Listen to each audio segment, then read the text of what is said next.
बात करने वाले हैं आज हम विप्रो स्टॉक के बारे में। सो गाइस, विप्रो में अभी के टाइम देखने को मिल रही है 1% की तेजी और धीरे धीरे करके स्टॉक का जो प्राइस है दोस्तों बॉटम लेवल से एक बड़े लेवल तक जाने की यहाँ पे कोशिश करेगा। एक चीज़ मार्केट में आपको ध्यान रखनी है कि मार्केट में जो सेलिंग होती है वो पैनिक में होती है। इस वजह से जब शेयर्स गिरते हैं तो वो तेज़ी से गिरते हैं। मतलब मान लीजिए अगर स्टॉक को 50% गिरना हो तो वो मान लीजिए स्टॉक का जो प्राइस है वो दोस्तों 1000 रुपये का है। 1000 रुपये के लेवल से शेयर जो 500 रुपये के लेवल पे आएगा वो पैनिक सेलिंग में आएगा। जो करेक्शन आता है, क्रैश आता है, वो पैनिक सेलिंग में आता है।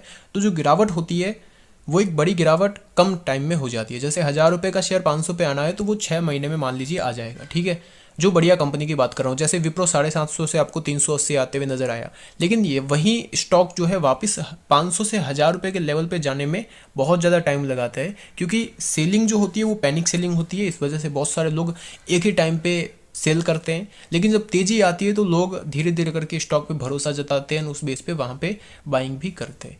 तो ऐसे में ये चीज़ है कि जो तेज़ी आती है वो धीरे धीरे करके आती है। जो शेयर 6 महीने में 50% गिर जाता है, वही शेयर वापस 500 से 1000 जाने में 1 से 2 साल का जो टाइम है वो लगा देता है। तो ये चीज़ें हमने देखी भी है। तो विप्रो भी दोस्तों जो एक पैनिक सेलिंग में गिरावट हुई है वो धीरे धीरे करके अब यहाँ से जो है एक अच्छी तेज़ी यहाँ पे आपको दिखाने वाला है। क्यों दिखाएगा, इसके पीछे रीज़न भी हम आपको बताएंगे। वॉल्यूम की बात करूँ तो दोस्तों वॉल्यूम यहाँ पे विप्रो में आज एक शानदार वॉल्यूम रहा है। 1 करोड़ का यहाँ पे वॉल्यूम देखने को मिल रहा है। एक अच्छे वॉल्यूम के साथ यहाँ पर बायर एक्टिव हो रहे हैं। 38% की दोस्तों यहाँ पे डिलीवरी उठते हुए नजर आई है विप्रो में। मार्केट गिर रहा है लेकिन विप्रो यहाँ पे बढ़ रहा है। विप्रो के Q3 के रिजल्ट हमें अच्छे आते हुए नजर आए, जहाँ पर आपको एक एडवाइस भी दी थी कि विप्रो में दोस्तों यहाँ पर अगर मंडे के दिन गिरावट होती है तो उस गिरावट में आपको बाई करना है, बेचना नहीं है। क्योंकि विप्रो का देखिए सपोर्ट मैंने आपको बता दिया है कि ये विप्रो 370 रुपये से नीचे दोस्तों नहीं जाने वाला। जो 370 रुपये का सपोर्ट है इससे नीचे विप्रो दोस्तों नहीं जाएगा, क्योंकि जितना इसको गिरना था वो गिर चुका है। महंगाई अब होने वाली है कम, यूएस में भी और इंडिया में भी। इंडिया में जो मार्च में जो है महंगाई इन्फ्लेशन 5% की आएगी, इस बेस पे यूएस में भी कुछ कम हो जाएगी। और हमें ये देखने को मिलेगा कि यहाँ पर जो आईटी शेयर्स जो इतने टाइम से दबाव में थे वो फिर से एक अच्छी छलांग लगाएंगे, जहाँ पे जो सबसे ज़्यादा शेयर गिरे हैं जिनमें वैल्यू है उन शेयर्स में वैल्यू बाइंग होगी। और इस बेस पे विप्रो भी एक अच्छा यहाँ पे आपको लेवल दिखाएगा। ब्रोकरेज फर्म का क्या मानना है वो भी दोस्तों यहाँ पे देख लेते हैं। तो जैसा कि दोस्तों यहाँ पे आप देख सकते हो विप्रो में बाइंग की रेटिंग दी गई है। लक्ष्य मूल्य यहाँ पे 470 रुपये का रखा गया एमकी ग्लोबल फाइनेंशियल सर्विस लिमिटेड के दोस्तों द्वारा। तो विप्रो में देखिए बाइंग की रेटिंग क्यों दी जा रही है, क्योंकि यही स्टॉक है जो अभी के टाइम आईटी में सस्ते वैल्यू पे दोस्तों यहाँ पे बहुत ज़्यादा सस्ते वैल्यू पे ये शेयर मिल रहा है। एंड उसी के साथ साथ यहाँ पर जो है कि यहाँ पे 470 रुपये की बाइंग की रेटिंग देखे, यहाँ पर 470 रुपये का टारगेट दिया गया है रिजल्ट के बाद, क्योंकि देखिए रिजल्ट इसके जो है हमें अच्छे आते हुए नजर आए हैं। और अभी के टाइम कुछ डाटा दोस्तों मैं आपको बताता हूँ। जब भी मार्केट में जो है परिस्थिति खराब होती है तो उस टाइम क्या होता है, सभी कंपनियों का जो ओपीएम है वो गिर जाता है।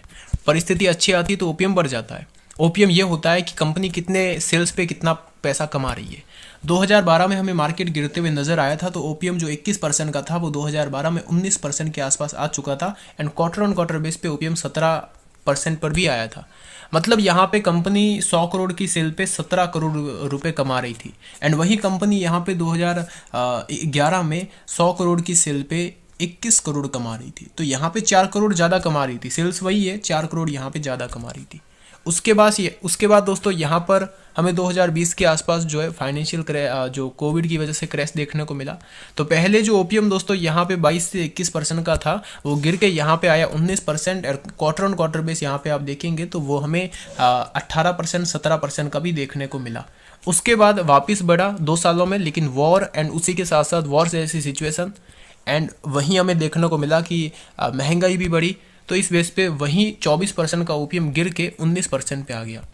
तो जहां कंपनी 100 करोड़ की सेल पे यहाँ पे 24 करोड़ रुपए कमा रही थी, वही कंपनी यहाँ पर 100 करोड़ की सेल पे 19 करोड़ रुपए कमा रही है। तो ये आंकड़े अगर आप ज़्यादा की सेल्स में देखेंगे, मान लीजिए जो है 1 लाख करोड़ की, जैसा कि कंपनी की sale year on year base यहाँ पे अभी 1 लाख करोड़ को टच करने ही वाली है, 88,000 करोड़ यहाँ पे पहुँच चुकी है। तो अगर ये आंकड़े आप 1 लाख करोड़ की सेल्स पे देखेंगे तो कंपनी की यहाँ पे 1 लाख करोड़ की सेल्स पे कंपनी जहाँ पे 24% का ओपीएम के साथ 24,000 करोड़ रुपए कमा रही थी, वहीं कंपनी अभी के टाइम 19% ओपीएम के साथ 19,000 करोड़ कमा रही है। तो ईयर ऑन ईयर कितना फर्क पड़ रहा है दोस्तों, 5,000 करोड़ रुपए का। तो ये ओपीएम दोस्तों बड़े अमाउंट में फ़र्क पड़ता है इसमें भी। तो ऐसे में यहाँ पर अभी के टाइम जो ओपीएम गिर चुका है वो अभी बढ़ रहा है। क्वार्टर ऑन क्वार्टर के अकॉर्डिंग अगर आप यहाँ पे डाटा देखेंगे तो अभी जो रिजल्ट आया, जैसा कि अभी ओपीएम जो है कंपनी का 17% पे जा चुका था, लेकिन अभी 3% इंक्रीज हुआ है। तो अब जो ये रेवेन्यू बढ़ा है, अगर ओपीएम 17% पे ही रहता तो ये 3000 करोड़ का प्रॉफिट नहीं होता, ये 2700 करोड़ के आसपास का प्रॉफिट रहता।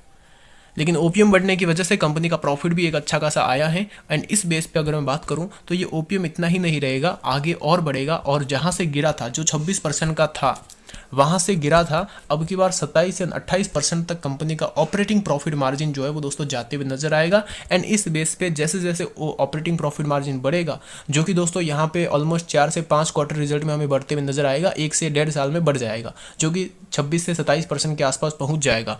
तो वहां पे कंपनी की जो सेल्स है वो भी दोस्तों अच्छे खासे लेवल पे होगी। अगर मैं कुछ बात करूं तो ये जो सेल्स 23,000 करोड़ की, आने वाले 4 से 5 क्वार्टर बाद यही सेल्स हमें देखने को मिलेगी 30,000 करोड़। 30,000 करोड़ कम है, इससे भी ज़्यादा हो सकती है। तो 30,000 करोड़ की हम सेल्स मान के चलते हैं। एंड यहाँ पे कंपनी का ओपीएम 27%, 25% का हमें देखने को मिलता है। तो इस बेस पे कंपनी का जो प्रॉफिट है, ऑपरेटिंग प्रॉफिट मार्जिन, ये भी एक अच्छे लेवल पे यहाँ पे हमें नजर आने वाला है, जो कि 6 से 7,000 करोड़ का यहाँ पे हमें देखने को मिलेगा। तो इस बेस पे जो कंपनी का प्रॉफिट है 3,000 करोड़ का, ये भी दोस्तों 4 से 5,000 करोड़ का कंपनी प्रॉफिट जो है वो जनरेट करना शुरू हो जाएगी।